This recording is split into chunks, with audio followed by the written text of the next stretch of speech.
spikerimiz, hurmatli Gavhar Mirakbarovna melarginol biologik faol molekulasini formulasi haqida juda ham keng qamrovli ma'lumot berdilar. Bu ma'lumotlarning ichida ayniqsa gomotsistin bilan bog'liq bo'lgan hozirgi kunni aktual muammosi ko'tarilganligi alohida ahamiyatga ega.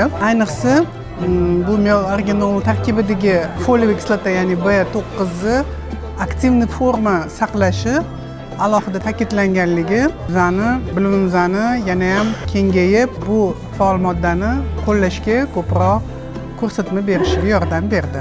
Bugungi prezentatsiya juda ajoyib o'tdi.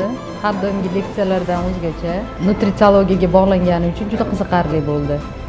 Har bitta ma'lumotlari isbotlangan tadqiqotlar bilan berilgani uchun menga juda ham yoqdi. Bu preparatni oldin ishlatardik. Endi bu leksiyadan keyin yana ham ishonch bilan ishlatishga qaror qilamiz. Shunchalik bizni e'tiborga olib chaqirishgani uchun kattakon rahmat.